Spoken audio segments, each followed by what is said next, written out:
There's a whole fleet of them. Look on the ASA. My gosh. They're all going against the wind. It was basically a cube with inside of a sphere where the points of the cube were touching outside of the sphere.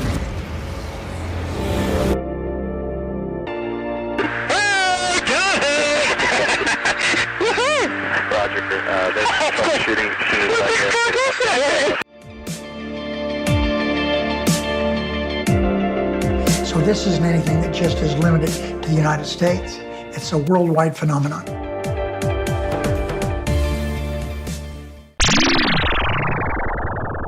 Hi everyone, and welcome back to That UFO podcast. We have a breaking news pod, and it seems since it's been a while since I had one of those to announce.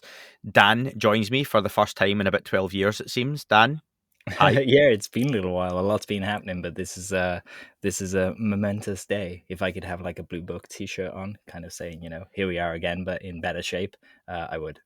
Well, it's a momentous day, Dan, because earlier today, the New York Times, through Leslie Keane and Ralph Blumenthal, the true UFO power couple when it comes to writing and journalism, announced that as of next week, Tuesday the 17th of May, a House subcommittee is going to be holding the first open congressional hearings on unidentified aerial vehicles, the first in more than half a century, and it's going to include testimony from two top defense officials.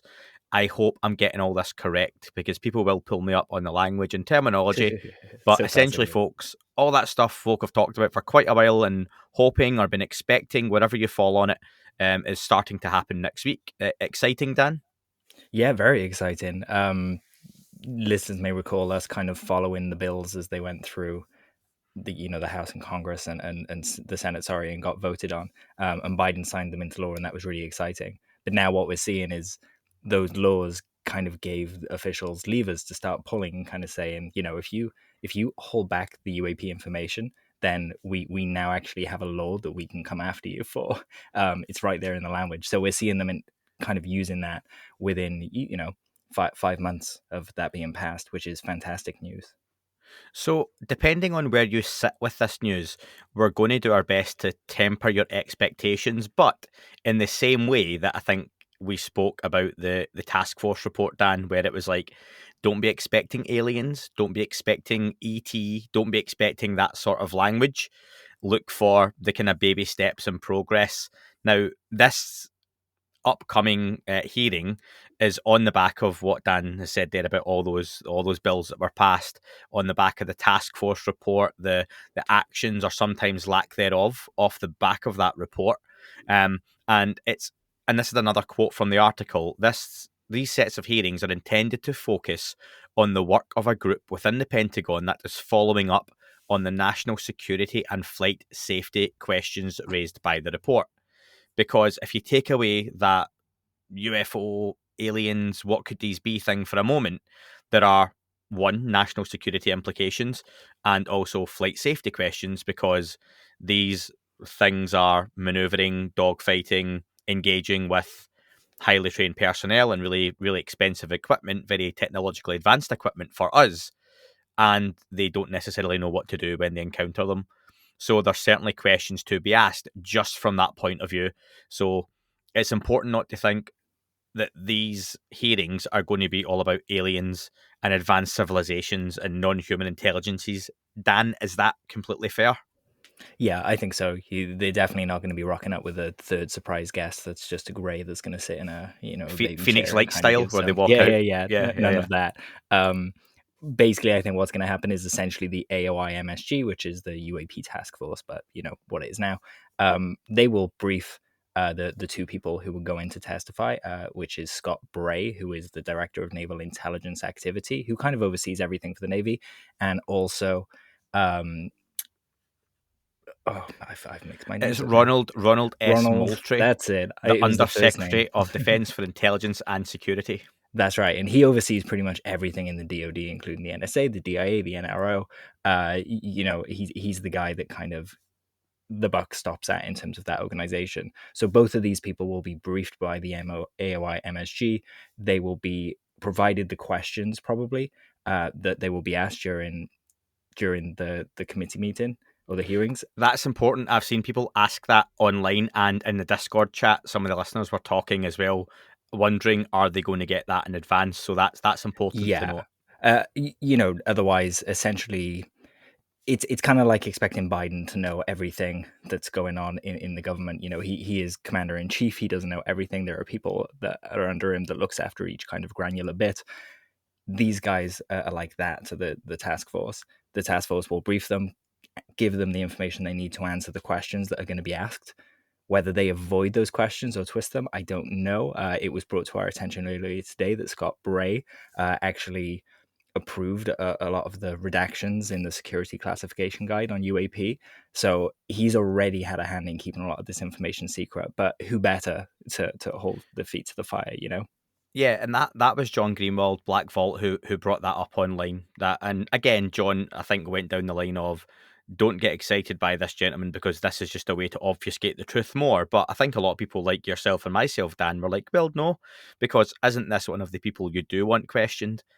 For me, I think you can look at the advance notice of the questions in two ways. One of them, like you say, are they going to avoid the questions? Are they going to be clever?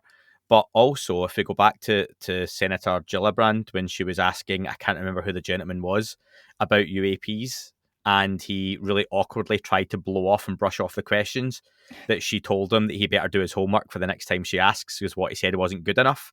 I imagine it could be very similar on this occasion. If either of these gentlemen show up and haven't done their homework to give appropriate answers, then that could be detrimental to them, and going forward, that this whole investigation, whatever you want to call it, that it's going to be. So I think there's a responsibility on their shoulders that, being given the time, they're expected to come up with good answers, with heavyweight answers as well. So I'm quite intrigued to see what they do come up with. Yeah, absolutely. Douglas D. Johnson over Christmas, he posted an article that was kind of a summary of a lot of the bills that were passing, and he mentioned Moultrie in that article, and there were a lot of questions that have now been answered that he was posing. But when those bills passed, Douglas basically said that the overriding sentiment of the moment was that they were saying essentially, we, the Congress, have concluded that an identified aerial phenomena is serious business. We want you to start treating it as serious business. Get your act together and get a grip on this problem. Expect to be held accountable. This is them holding those people accountable. They are saying, stop messing with us. We are serious here. They need to protect their airspace. They need to, the constituents are asking questions. The American people want to know. And it's not just the American people. This is a worldwide phenomena. As it says, is it fair to say as well, Dan, you mentioned that these people are being held accountable? I don't think that's necessarily that they're holding all the secrets and they know what's going on, so they have to tell us, but more that they're stopping people who are trying to investigate this from getting the answers and getting closer to the truth, and making their jobs more difficult. So they have to stop that and start cooperating more.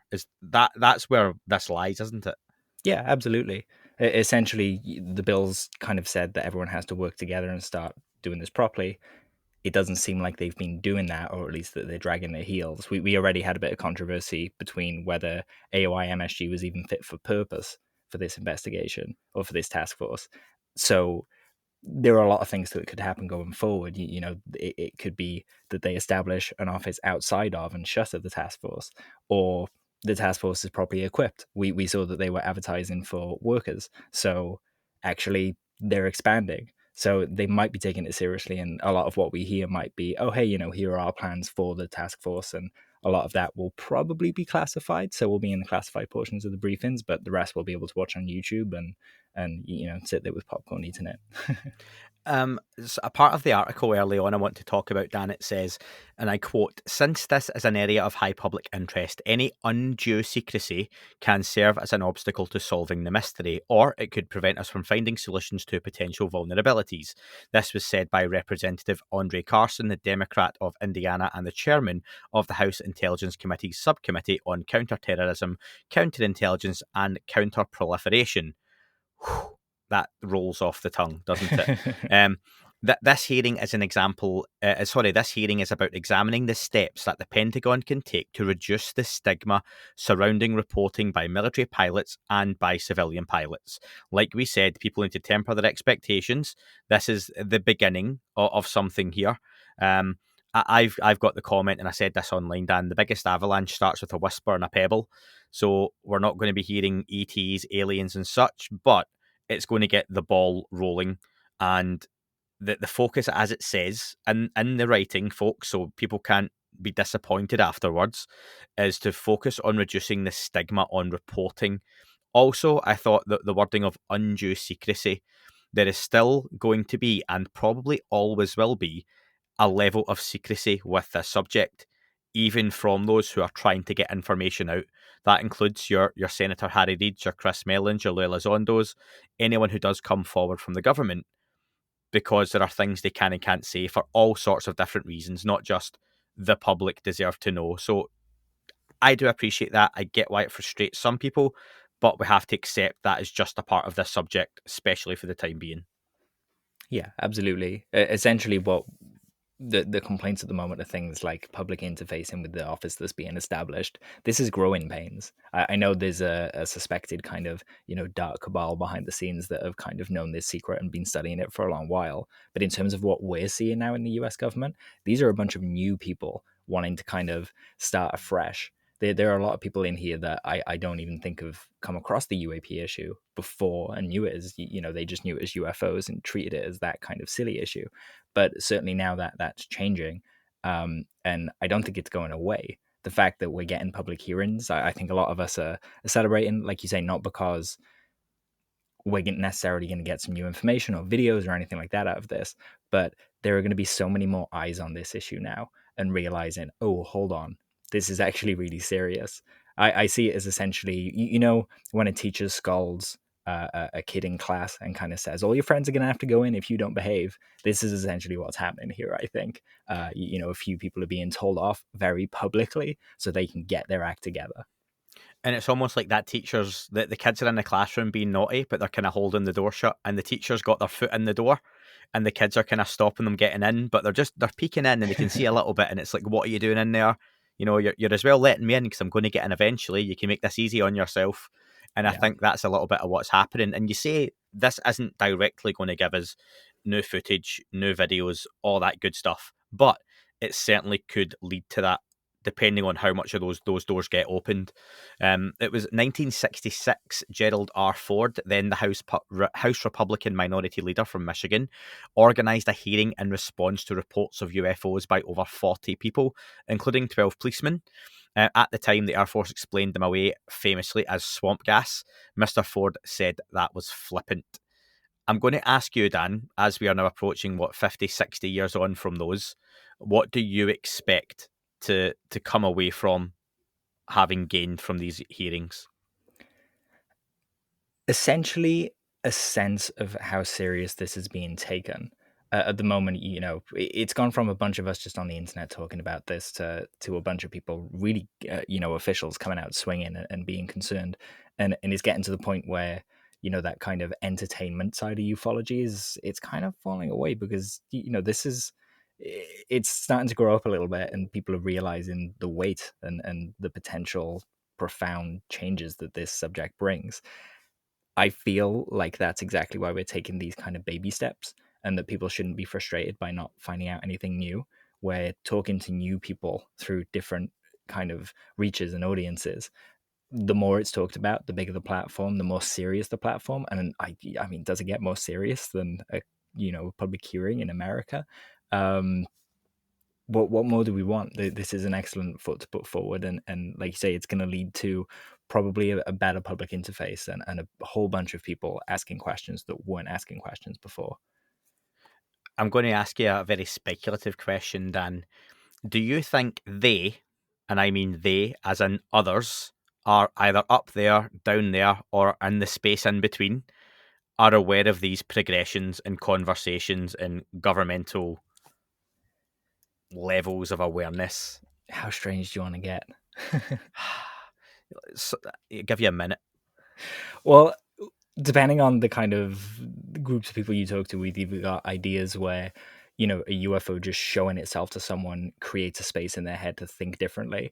And they start a kind of, a butterfly beats its wings through an action of theirs, maybe a politician, and it kind of creates this big change, societal change that brings us closer to a communication with the species that are more advanced than us. or you've got the kind of more malicious side of things where, people say that the kind of hitchhiker effect happens to some of these officials and may influence them in that way, through religious beliefs and things like that.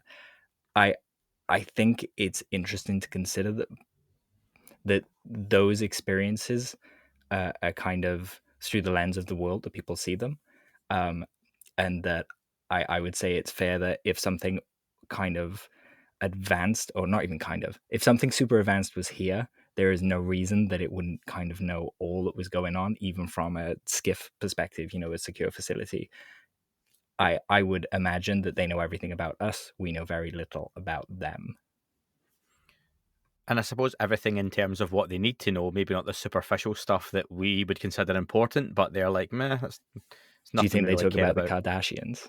Well, yeah, that kind of stuff where they'd be like, we know nothing about that. We don't know what your sport is, all that kind of stuff. But there are, like, I think when we spoke to Lou Elizondo, I don't want to call him Lou in case we get accused of being fanboys again, but when we spoke to Mr. Elizondo a couple of weeks ago, and I asked him, do you think they're aware, of us? And he went, oh yeah, they are aware that we are aware. So there's a kind of noticing there, and I Yeah. just, purely speculative, but I was just interested in that one, if they would even care about our That was politics and government. And that was the moment where I was frantically typing in for you to ask, what was it? Do they notice us more the more we notice them? And yeah, it's interesting that a species could evolve over time to become more aware of each other. Did you catch Chris Mellon pour out a tweet? He retweeted the New York Times article, and he said one of the critical questions for the upcoming House UAP hearing is, do we have evidence of intelligently controlled unknowns in orbit or in space? Chris doesn't tend to pose these questions unless he knows that, something that we don't. So that's a really intriguing question from him, I think. more of the psyop from Chris Mellon again. What's he like? Some listener comments on the news that broke today, folks. From Gnosis, he says, tempering is the way for sure. Tempering expectations, that is. My feeling is that there could be a Berlin Wall moment in all of this, i.e. not so much, then all at once. I don't think we're there yet. Let me see a high-ranking US Air Force and DOE representative being grilled, and I'll buy a first-class ticket for the hype train. Nathan at A Wave Soul, he talked about Representative Adam B. Schiff, Californian Democrats, comment, and he tweeted, Representative Schiff said, there's much to learn about unidentified aerial phenomena, but one thing is sure, the American people deserve full transparency. Brackets, don't we all? And he also said, next week, the House Intel will give the public a chance to hear from experts on one of the greatest mysteries of our time. So I think it's fair to say that Schiff is leaning on the idea that this isn't your foreign adversarial technology here, that it's a true mystery. There's a bit of almost childlike wonderment, I think, if it's not too romantic to say that within that. No, maybe someone has a deep-rooted interest in the topic that goes back more than just some recent briefings potentially there as well. So that's always good to kind of hear. Dave Smether said, I think it looks pretty mild, but it'll be a slow burner that catches fire. This is because all the members have had confidential briefings and presumably seen videos, and they are reportedly unhappy with progress. And finally, Eric said the snowball is rolling. I imagine a lot more officials will be asking for the briefing after these public hearings as well, because it's one thing to take some time out of your day to actually go somewhere and do the meeting, but they're busy. They have a bunch of aides. The aide's going to be able to watch that, skip through, and go, yeah, you need to pay attention to this, 100%. And Dan, you had put out just on Twitter, hadn't you, asking what questions people would like to hear. Do you want to go through some of those? Sure. Yeah. So Jefferson Lee would like to know what efforts are being done to synchronize data collection between various agencies, which I think is a pertinent point. That's kind of what they're It's quite an official about. sounding question too. That sounds like one that is straight off the list. Yeah. Do you believe this is less than there? Do you believe an amnesty program that protects whistleblowers from the undue burden of prosecution for their efforts to inform the American people would aid in getting more information out of the military and intel community on UAP? I think that's a really interesting question. It's a touchy one, especially because so many people's lives have been altered in a crazy way that there's no way that you can give those lives back to those people. Just look at, we're going to talk about it soon, but Kevin Day and A Tear in the Sky, it's very clear that he was deeply affected by the experience. But Dan, and he says his career ended. I'll go So- back to what I said before, and I've said this many times on the podcast, that I don't mind an amnesty where people are granted immunity from whatever they have done in the past. Many of those that started this have long since passed, and Yeah. other people have just inherited the secrecy. And for all people would go, well, that they should be prosecuted, etc., etc.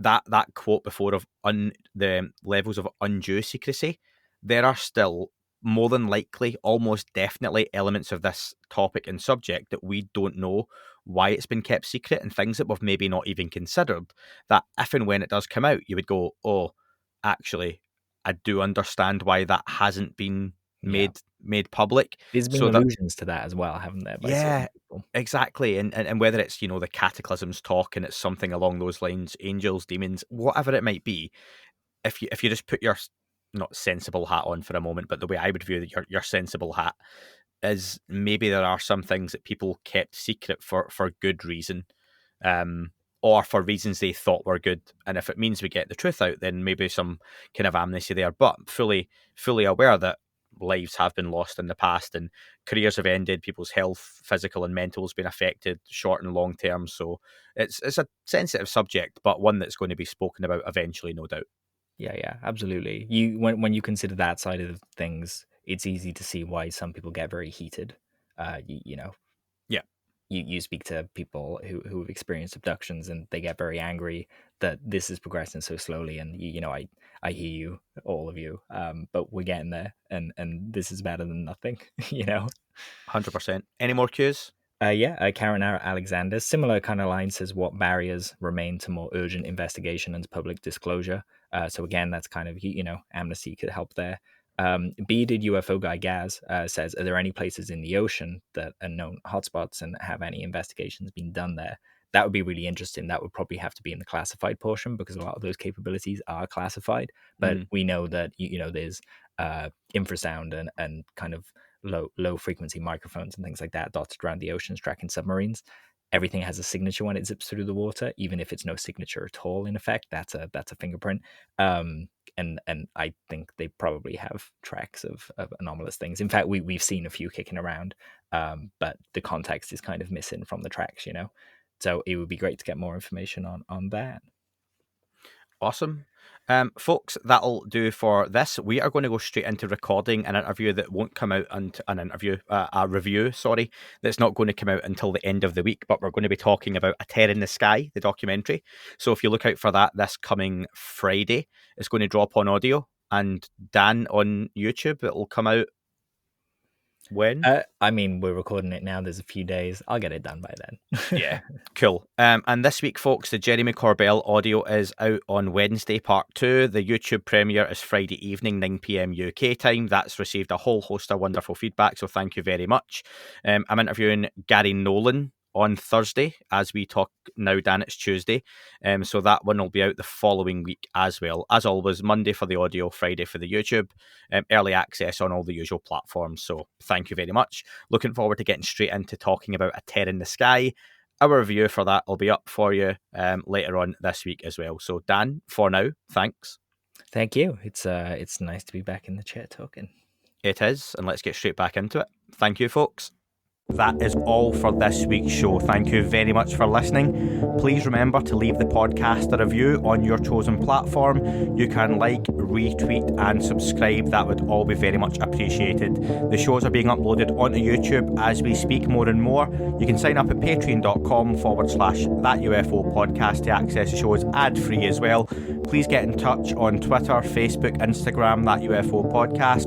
Of course, on Twitter, it's at ufouapam. And again, folks, as always, keep looking up. You never know what you might see.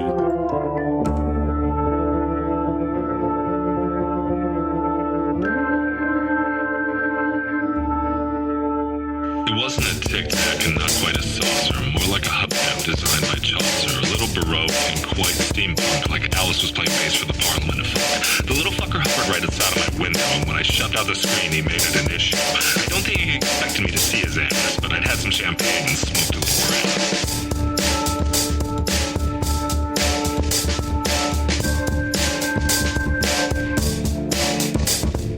Meditative game of state full on meta. I can't imagine how it could have been any better. I got to the to the stairs and there he was. I'm like, you awake? I was about to abduct you, cuz.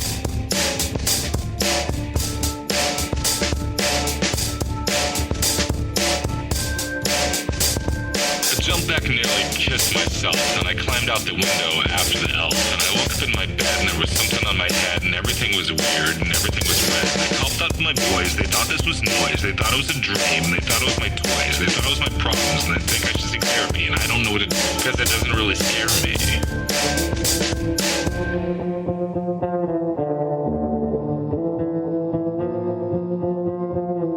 If you really want to know who I think I be, I think it's you and me and us and we and him and her and that and she and that thing over there and what's that, Jake?